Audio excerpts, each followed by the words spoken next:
آپ بزرگان دین کے نام کے نعرے لگاتے ہو لگاؤ، لیکن ایک طرف اس چیز کا خیال رکھو کہ ہمارے بزرگوں نے ہمیں تعلیمات کیا دی ہے۔ کربلا کے تپتے میدان میں امام پاک صرف شہید نہیں ہوئے تھے، امام پاک کے گھر والے بھی شہید ہوئے تھے اور تمام لوگ بھی شہید ہوئے تھے، لیکن کس بنیاد پر، کس وجہ سے ان کو شہید کیا گیا تھا، یہ تو پڑھو آپ، یہ تو پڑھو آپ۔ امام پاک کا جو جھگڑا تھا وہ مال و دولت کو لے کر کے نہیں تھا، امام پاک کی جو لڑائی تھی وہ تخت و تاج کے لیے نہیں تھی، امام پاک کی جو لڑائی تھی وہ حق و باطل کی لڑائی تھی۔ یزید ناحق لوگوں کو قتل کر رہا تھا، یزید لوگوں پر ظلم کر رہا تھا، یزید مصطفیٰ جان رحمت صلی اللہ تعالی علیہ وسلم کی شریعت کو تار تار کر رہا تھا۔ یزید کا جو مسئلہ تھا وہ یہ تھا کہ وہ شرابی بھی تھا، وہ زانی بھی تھا، وہ تمام تر ایسے گناہ جو شریعت میں قطعاً برداشت نہیں ہے، وہ سارے گناہ وہ کرتا چلا آ رہا تھا۔ تو امام پاک کی لڑائی صرف اس کی نہیں تھی۔ آج جو کام ہم لوگ کر رہے ہیں، ہمارے اندر برائی بھی موجود ہے، ہمارے اندر چوری بھی موجود ہے، ہمارے اندر حرام خوری بھی موجود ہے، زناکاری بھی موجود ہے، ہم شراب نویشی بھی کر رہے ہیں۔ تو کیا یہ کام جو ہم کر رہے ہیں، کیا یہ یزیدیوں والا کام نہیں ہے؟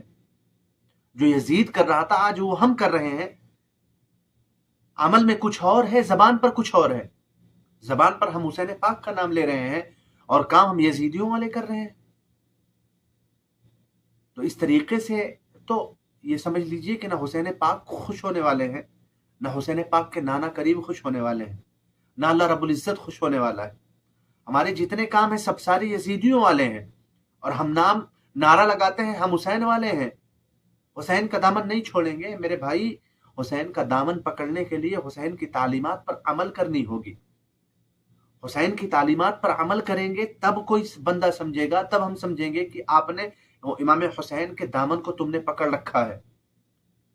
لیکن جب تم کام کرو گے یزیدیوں والے، چوری کرو گے، زناکاری کرو گے، شراب نویشی کرو گے، حرام خوری کرو گے، حرام کاری کرو گے، ریاکاری کرو گے،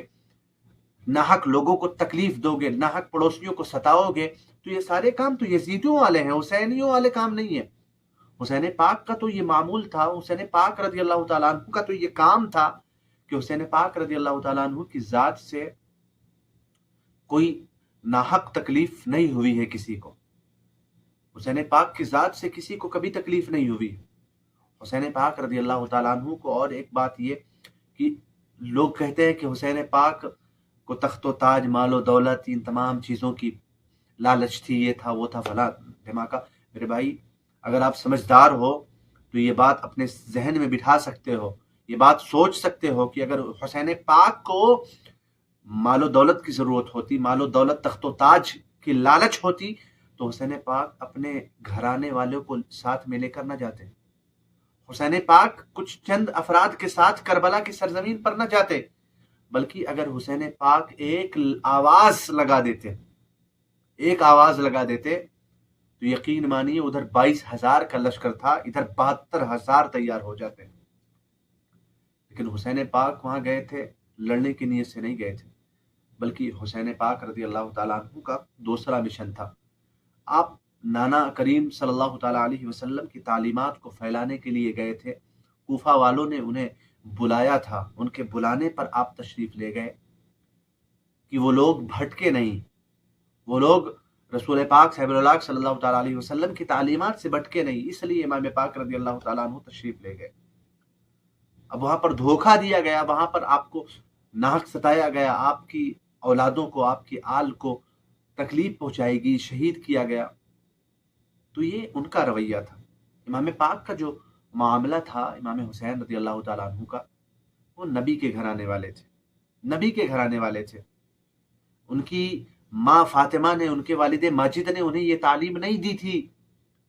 کہ تمہیں تخت و تاج کی لالچ کرنی ہے، تمہیں مال و دولت کی لالچ کرنی ہے، انہیں یہ تعلیم نہیں دی گئی تھی، بلکہ ان کو تو یہ تعلیم دی گئی تھی بچپن کے عالم میں، بچپنے میں،